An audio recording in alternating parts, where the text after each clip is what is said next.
નમસ્કાર વિદ્યાર્થી મિત્રો, ધોરણ 12ના નામાના મૂળ તત્વો વિષયના ઓનલાઈન વર્ગોમાં આપણે ગત વિડીયોમાં ભાગીદારી પેઢીનું વિસર્જન પ્રકરણ અંતર્ગત અભ્યાસની શરૂઆત કરી હતી, જેમાં આજે આપણે વિસર્જનના હિસાબોની પતાવટ અંગે કાનૂની અને અન્ય જોગવાઈઓનો અભ્યાસ કરીશું. મિત્રો, વિસર્જન કોને કહેવાય? ભાગીદારીનું વિસર્જન, ભાગીદારીનું પેઢીનું વિસર્જન અને વિસર્જનની રીત કે પદ્ધતિ અંગે આપણે ગત વિડીયોમાં અભ્યાસ કરી ગયા છીએ. હવે આજે આપણે હિસાબોની પતાવટ અંગે કાનૂની તેમજ અન્ય જોગવાઈઓ અંગે આગળ અભ્યાસ કરીએ. તેમાં સૌ પ્રથમ પેઢીની ખોટ અંગે. મિત્રો, ભારતીય ભાગીદારી ધારા અનુસાર વિસર્જન વખતે થતું નુકસાન એટલે કે મૂડી ખાત સહિત નીચે પ્રમાણે અમલમાં મુકાય છે. એટલે ભાગીદારી કાયદા મુજબ વિસર્જન વખતે મૂડી ખાત સહિતનું નુકસાન માટે નીચે મુજબ કાયદો લાગુ પડે. પહેલું, સૌ પ્રથમ પેઢીના નફામાંથી માંડી વળાય. એટલે કે પેઢીનો જૂનો નફો હોય તેમાંથી માંડી વાળવામાં આવે. હવે મિત્રો, જે વિસર્જન વખતે નુકસાન છે એ નફામાંથી માંડી વાળી શકાય એટલા પૂરતા પ્રમાણમાં નફો ન હોય તો ભાગીદારોની મૂડીમાંથી ભરપાઈ કરવામાં આવે. અને મિત્રો, આવું નુકસાન માંડી વાળવા માટે ભાગીદારોની મૂડી પણ પૂરતી ન હોય તો આવું નુકસાન ભાગીદારો નફા નુકસાનના પ્રમાણમાં વહેંચી લેશે. એટલે કે વિસર્જન વખતે જે કંઈક પેઢીની ખોટ છે એ સૌ પ્રથમ પેઢીના નફામાંથી માંડી વાળવામાં આવે. આવું નુકસાન માંડી વાળવા માટે પૂરતા પ્રમાણમાં નફો ન હોય તો મૂડીમાંથી એને ભરપાઈ કરવામાં આવે. અને મૂડી પણ પૂરતી ન હોય તો ભાગીદારોના નફા નુકસાનના પ્રમાણમાં એ વહેંચી દેવામાં આવે. તે માટે જરૂર અનુસાર પોતાની અંગત મિલકતમાંથી ભાગીદાર તે ભરપાઈ કરે. બીજું, પેઢીના દેવા અને ભાગીદારના અંગત દેવા. મિત્રો, આ પણ ખૂબ જ અગત્યનો મુદ્દો છે.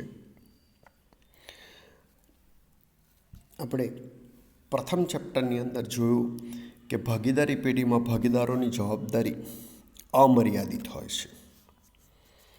તેથી પેઢીના ત્રાહિત પક્ષ પરત્વેના દેવા એટલે ત્રાહિત પક્ષકારો પ્રત્યેના દેવા માટે દરેક ભાગીદાર વ્યક્તિગત રીતે તેમજ સામૂહિક રીતે જવાબદાર છે. એટલે કે ત્રાહિત પેઢીના ધંધાના ત્રાહિત પક્ષકાર પ્રત્યેના દેવા માટે ભાગીદાર વ્યક્તિગત રીતે અને સામૂહિક રીતે જવાબદાર છે. પેઢીની મિલકત પેઢીના દેવા માટે અને ભાગીદારોની અંગત મિલકત અંગત દેવા માટે કાયદેસર રીતે ઉપયોગમાં લેવાય છે. પરંતુ ભાગીદારોની જવાબદારી મિત્રો અમર્યાદિત હોવાને પરિણામે તેમની અંગત મિલકતનો ઉપયોગ અંગત દેવા ચૂકવ્યા બાદ વધેલ રકમમાંથી પેઢીના દેવા ચૂકવવા માટે થઈ શકે છે. એટલે મિત્રો,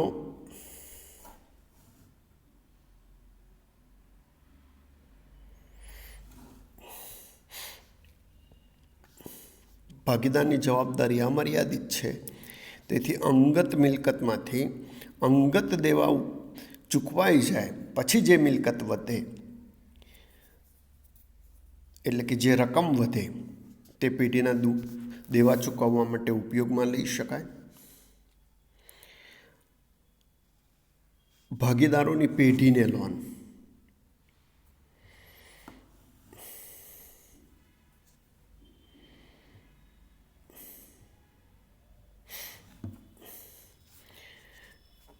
મિત્રો, ભાગીદારી પેઢીના વિસર્જનમાં પેઢીની મિલકત વેચી તેની ઉપજમાંથી સૌ પ્રથમ વિસર્જન ખર્ચ, ત્યારબાદ પેઢીના દેવા ચૂકવવામાં આવે છે. એટલે જ્યારે પણ ભાગીદારી પેઢીનું મિત્રો વિસર્જન થાય ત્યારે તેમાંથી સૌ પ્રથમ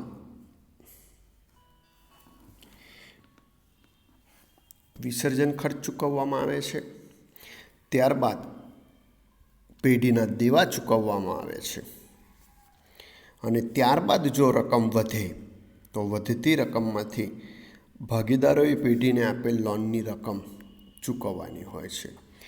એટલે સૌ પ્રથમ પેઢીના મિલકતમાંથી જે કંઈક ઉપજ થાય તેમાંથી વિસર્જન ખર્ચ ચૂકવવામાં આવે, વિસર્જન ખર્ચ ચૂકવાય બાદ દેવા ચૂકવવામાં આવે, અને દેવા ચૂકવતા જો રકમ વધે તો ભાગીદારે પેઢીને આપેલ લોનની રકમ ચૂકવાય, અને પેઢીના દેવા ચૂકવ્યા બાદ વધતી રકમ એક કરતાં વધારે ભાગીદારોએ આપેલી લોન પરત કરવા માટે અપૂરતી હોય અને ભાગીદારો પાસેથી અંગત કંઈ વસૂલ થઈ શકે એમ ન હોય તો તેવા ભાગીદારની લોનની રકમના પ્રમાણમાં મિત્રો ચૂકવવામાં આવે છે. એટલે પેઢીના દેવા ચૂકવ્યા બાદ લોનની રકમ ચૂકવવા જેટલા નાણાં ન હોય તો એક કરતાં વધારે ભાગીદારોએ લોન આપી હોય તો લોનના પ્રમાણમાં તેમને લોનના નાણાં ચૂકવવામાં આવે છે.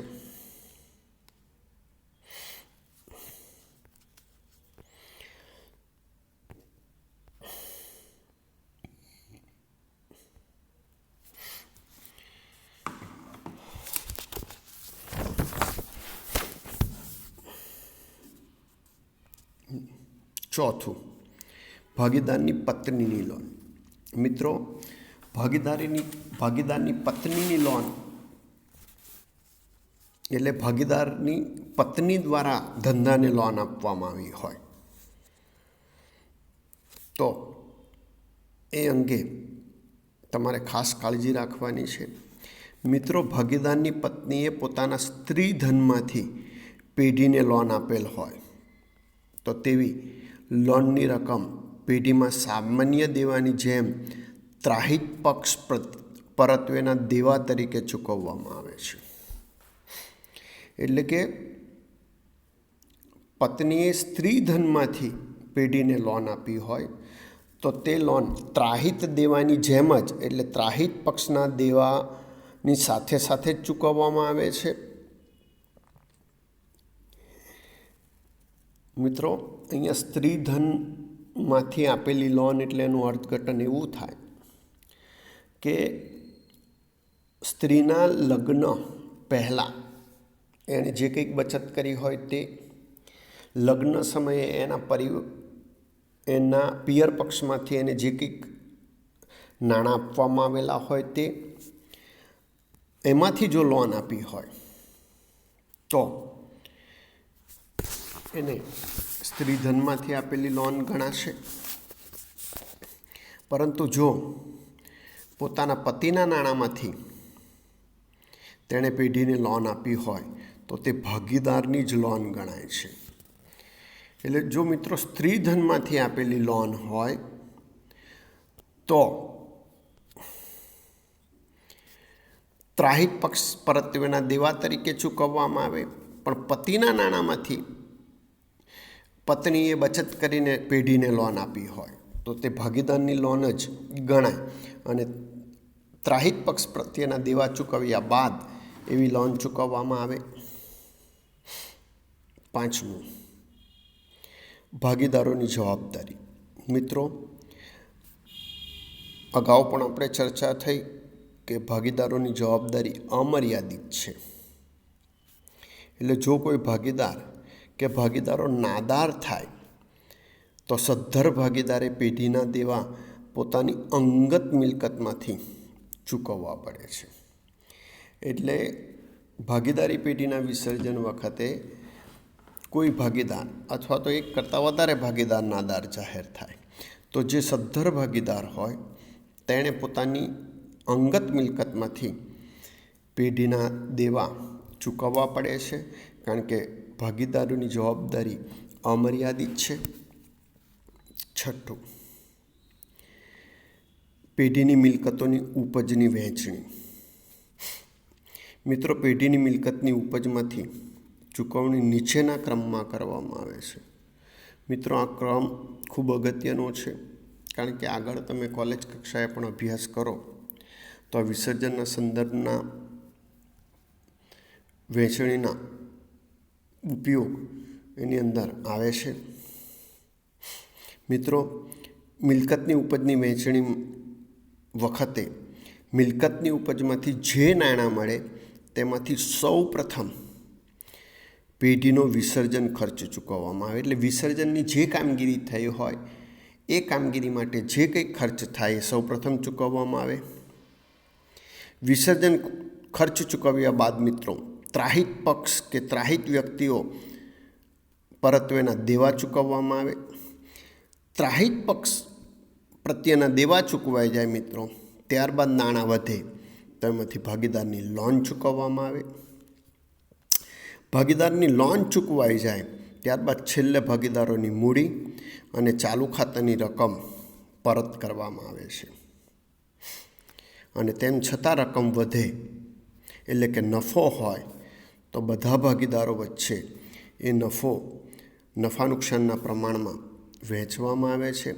એટલે મિત્રો, મિલકતની ઉપજમાંથી સૌપ્રથમ વિસર્જન ખર્ચ ચૂકવાય. વિસર્જન ખર્ચ ચૂકવ્યા બાદ ત્રાહિત પક્ષ પ્રત્યેના દેવા ચૂકવાય. ત્રાહિત પક્ષ પ્રત્યેના દેવા ચૂકવાઈ જાય એટલે ભાગીદારની લોન પરત કરવામાં આવે. ભાગીદારની લોન પરત થઈ જાય પછી મૂડી અને ચાલુ ખાતાની રકમો પરત કરવામાં આવે. અને છતાં પણ રકમ વધે એટલે કે જો નફો હોય તો ભાગીદારો વચ્ચે નફા નુકસાનના પ્રમાણમાં તે વહેંચી દેવામાં આવે છે.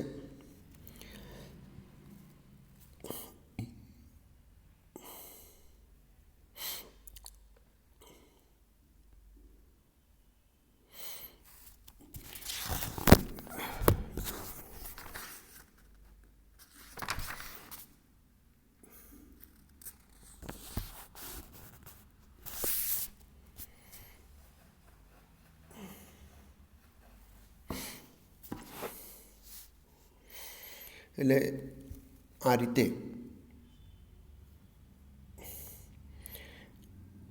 પેઢીની મિલકતની અને ઉપજની વહેંચણી કરવામાં આવે છે.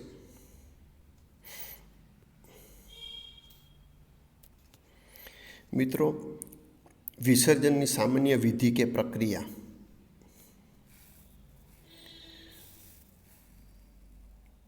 ભાગીદારી પેઢીનું વિસર્જન થતાં તેની મિલકત વેચીને મળેલ આવકમાંથી અગાઉ જણાવ્યા પ્રમાણે ક્રમાનુસાર ચૂકવણી કરવામાં આવે છે. વિસર્જનની હિસાબી અસરોને પરિણામે પેઢીના ચોપડા બંધ થાય છે. એટલે પેઢીના ચોપડા હિસાબી અસરોને કારણે મિત્રો બંધ થઈ જાય છે.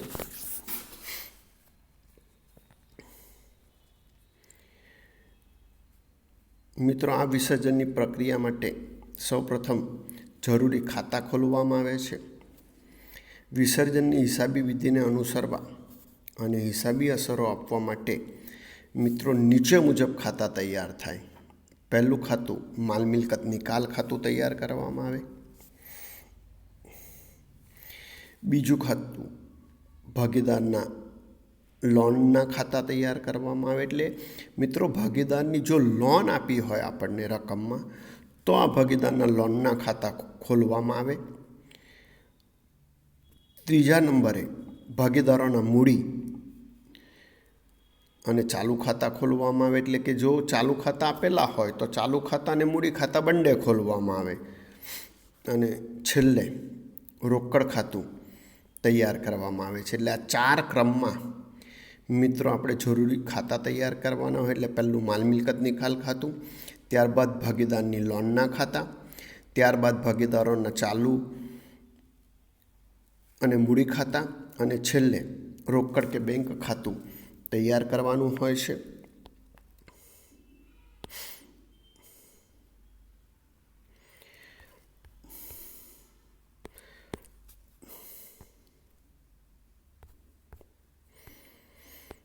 હવે મિત્રો આપણે માલ મિલકત નિકાલ ખાતું અંગે અભ્યાસ કરીએ. મિત્રો માલ મિલકત નિકાલ ખાતું વિસર્જન માટે ખૂબ જ અગત્યનું છે, કારણ કે વિસર્જનની જે કંઈક પ્રક્રિયા છે એમાં જે હિસાબી નોંધો થાય એમાં માલ મિલકત નિકાલ ખાતામાં એની નોંધો કરવામાં આવે છે. મિત્રો પેઢીના વિસર્જન સમયે પેઢીની મિલકત અને દેવાના નિકાલની અસરો આપવા માટે તૈયાર કરવામાં આવતું ખાતું એટલે માલ મિલકત નિકાલ ખાતું. મિત્રો વિસર્જન સમયે મિલકત અને દેવાના નિકાલની અસર આપવા માટે તૈયાર થતું ખાતું એટલે માલ મિલકત નિકાલ ખાતું. મિત્રો માલ મિલકત નિકાલ ખાતાને સંપાદન ખાતા તરીકે પણ ઓળખવામાં આવે છે. એટલે માલ મિલકત ખાતાને બીજા કયા નામે ઓળખવામાં આવે છે એવો પ્રશ્ન પૂછાય તો કે માલ મિલકત નિકાલ ખાતાને સંપાદન ખાતા તરીકે પણ ઓળખવામાં આવે છે. ભાગીદારી પેઢીના વિસર્જન સમયે ચોપડા બંધ કરવા માટે રોકડ અથવા બેંક ખાતા સિવાયની મિલકત અને દેવાના ખાતા બંધ કરી માલ મિલકત નિકાલ ખાતે તેની ચોપડા કિંમતે લઈ જવામાં આવે, એટલે કે નોંધવામાં આવે છે. ત્યારબાદ મિલકતની ઉપજની રકમ રોકડ ખાતે ઉધારી માલ મિલકત નિકાલ ખાતે જમા કરવામાં આવે. એટલે કે સૌ પ્રથમ મિલકત અને દેવાના ખાતા બંધ કરી માલ મિલકત નિકાલ ખાતે લઈ જવાય. ત્યારબાદ મિલકતના જે નાણાં ઉપજે તે રોકડ ખાતે ઉધારીને માલ મિલકત નિકાલ ખાતે જમા થાય, અને દેવાની ચૂકવણીની રકમ માલ મિલકત નિકાલ ખાતે ઉધારી રોકડ કે બેંક ખાતે જમા કરવામાં આવે છે. એટલે કે મિલકતની ઉપજ હોય મિત્રો તો માલ મિલકત નિકાલ ખાતે જમા થાય, અને દેવાની ચૂકવણી હોય તો માલ મિલકત નિકાલ ખાતે ઉધારવામાં આવે છે. માલ મિલકત નિકાલ ખાતામાં આવતો તફાવત એટલે કે મિલકત અને દેવાના નિકાલની નોંધો કરી દીધા પછી માલ મિલકત નિકાલ ખાતાનો જે તફાવત આવે તે નફો કે નુકસાન હશે. આ તફાવત ભાગીદારો વચ્ચે નફા નુકસાનની વહેંચણીના પ્રમાણમાં ફાળવવામાં આવે છે. નફો હોય તો મૂડી ખાતે જમા થાય, અને નુકસાન હોય તો મૂડી ખાતે ઉધાર થાય છે. એટલે કે ટૂંકમાં મિત્રો માલ મિલકત નિકાલ ખાતું બંધ કરતાં જો તફાવત ઉધાર બાજુએ ઉપજે તો એ માલ મિલકત નિકાલ ખાતાનો નફો કહેવાશે. એટલે કે માલ મિલકત નિકાલ ખાતું ઉધાર થાય ને મૂડી ખાતા જમા થાય. પણ જો તફાવત માલ મિલકત નિકાલ ખાતાના જમા બાજુએ આવે તો એ નુકસાન કહેવાશે. તો આવા સંજોગોમાં મૂડી ખાતા ઉધાર થાય અને માલ મિલકત નિકાલ ખાતું જમા થશે. ઉપર મુજબની વિસર્જનની હિસાબી અસર આપવા માટે માલ મિલકત નિકાલ ખાતું તૈયાર કરવામાં આવે છે. માલ મિલકત નિકાલ ખાતાના નફા કે નુકસાનની વહેંચણી ભાગીદાર વચ્ચે થાય છે, તેથી તે ઉપજ ખર્ચ ખાતાનો પ્રકાર ગણાય છે. એટલે માલ મિલકત નિકાલ ખાતું કયા પ્રકારનું ખાતું છે મિત્રો એવું પૂછાય તો કે માલ મિલકત નિકાલ ખાતું એ ઉપજ ખર્ચ પ્રકારનું ખાતું છે.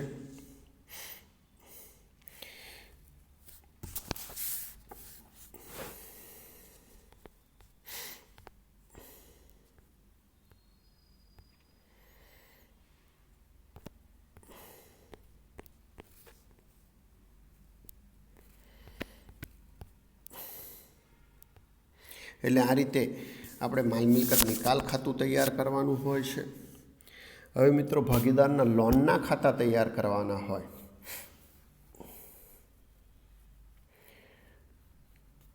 તો ઘણી વખત ધંધાને એટલે કે પેઢીને નાણાંની જરૂરિયાત હોય તો નાણાકીય મદદના હેતુસર ભાગીદાર દ્વારા પેઢીને લોન આપવામાં આવે. હવે પેઢીનું વિસર્જન થાય મિત્રો ત્યારે ભાગીદારની મૂડી પરત કરતાં પહેલાં ભાગીદારની લોન પરત કરવામાં આવે છે. તેથી વિસર્જન વખતે ભાગીદારના લોન ખાતા તૈયાર કરવામાં આવે છે. એટલે જો ભાગીદારોએ પેઢીને લોન આપી હોય ત્યારે.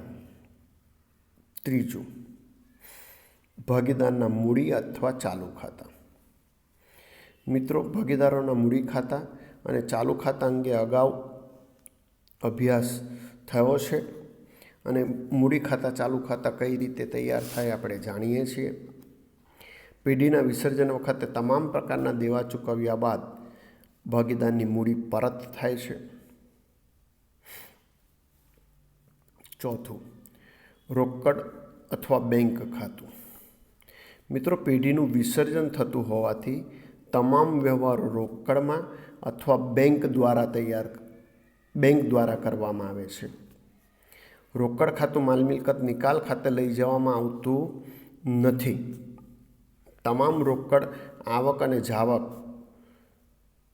આ ખાતામાં દર્શાવવામાં આવે અને છેલ્લે વધેલ રકમ ભાગીદારોને ચૂકવી દેવામાં આવે છે. એટલે આ રીતે રોકડ ખાતું પણ સરભર થઈ જાય.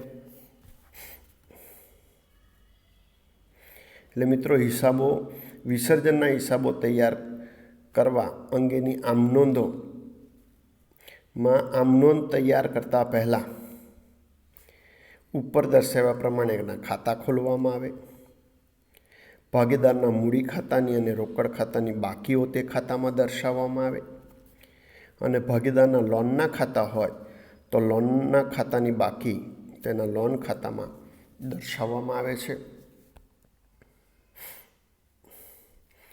હવે મિત્રો, અનામત અને નહીં વેચેલ નફા નુકસાનની બાકી અંગે આપણે હવે પછીના વિડીયોની અંદર અભ્યાસ કરીશું.